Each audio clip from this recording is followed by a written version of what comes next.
Hello fellow gamers. Yes, that has officially become the new quote for these video game topic videos that I do on GoAnimate. Anyways, today I as in Trent Anders, or previously known as Banjo and Conquer DDR, am going to list my top 10 favorite video games. Please note that there will be no games like Zelda Ocarina of Time or Final Fantasy VII in this list.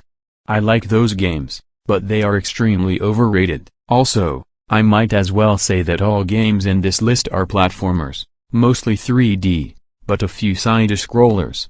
This is because I was raised on the genre, so it's therefore my favorite. Anyways, without further ado, let's get on with the list. At number 10 is Super Mario Galaxy. Out of all the Mario 3D platformers I've played, Mario Galaxy is definitely my favorite.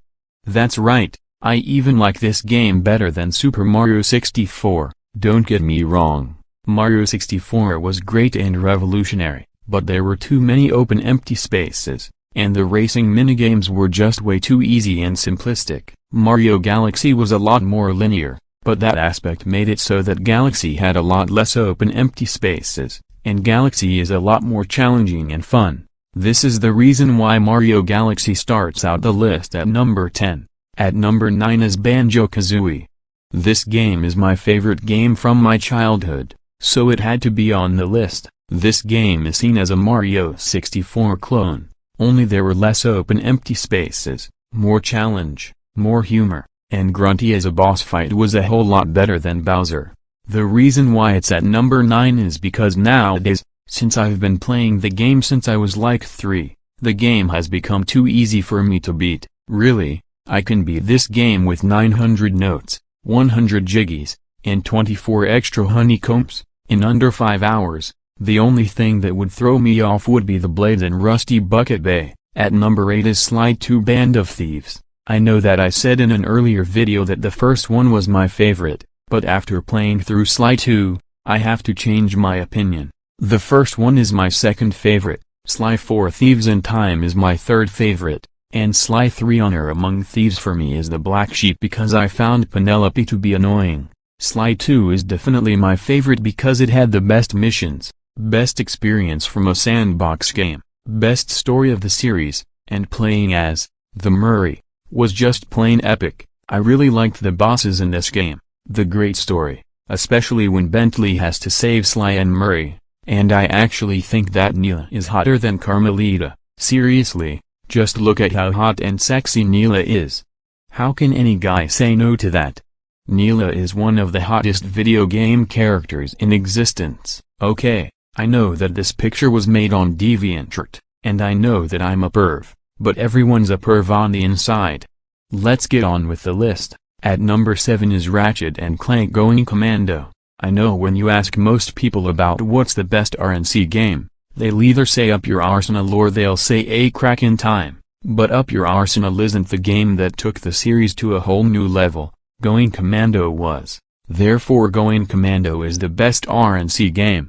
RNCGC was fun, epic, made blowing stuff up awesome, made collecting bolts very fun, has solid controls, and just deserves to be the RNC game on this list. At number 6 is Super Mario World for the Super Nintendo. Out of all, and I mean all the Mario games I've played, Super Mario World is hands down the best Mario game ever. The reason why Super Mario World is my favorite Mario game is because it's fun, epic, fast-paced, it has that awesome cape, and of course it has Yoshi. The game is also the most challenging Mario game, although I have found a shortcut to beat the game in less than an hour. At number 5 is Spyro Year of the Dragon. Whenever you ask anyone what is the best Spyro game, they will say one of the original PS1 games, for good reason. Spyro from Enter the Dragonfly onwards just plain sucked.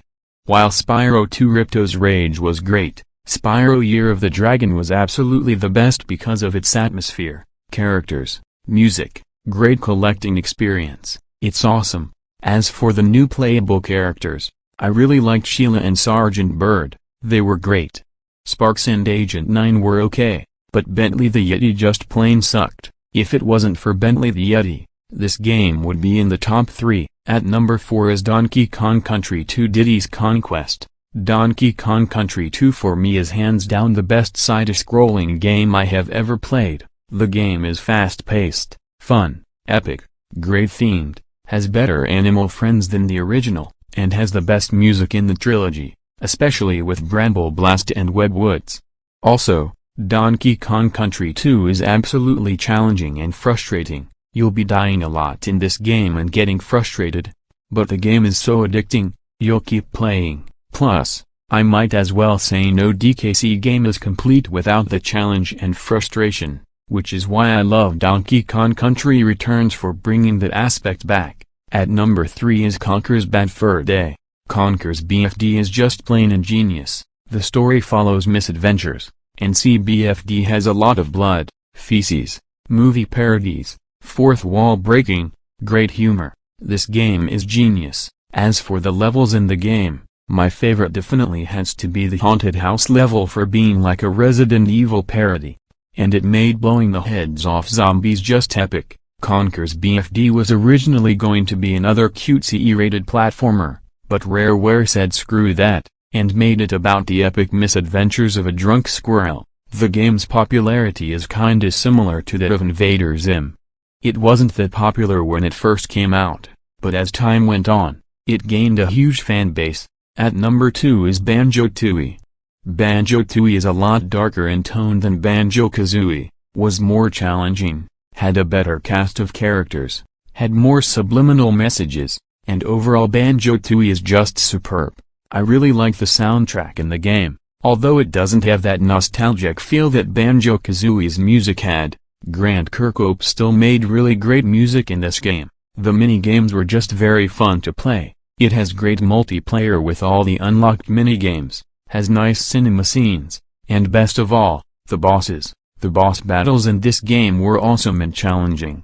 I liked fighting Target Zan, Mr. Patch, Welder, and the Hailfire Peaks dragons, but of course, Hag 1 is the best. Hag 1, or the final battle with Grunty, is absolutely the best boss battle of any game I have ever played.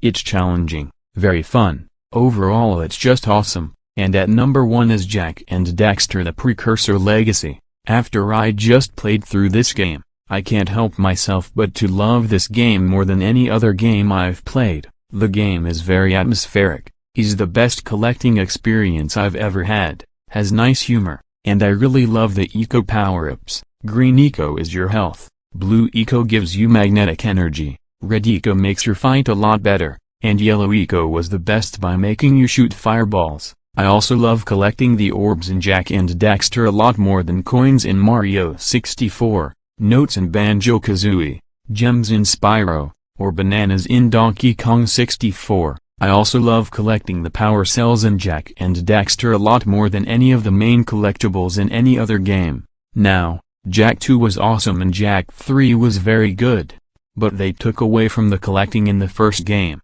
and made the series into sandbox games. But at least the sequels added in 2 more hot chicks, but still they can't top this. Well, those were my top 10 favorite games of all time. Leave a comment telling me what your favorite games of all time are. Until next time.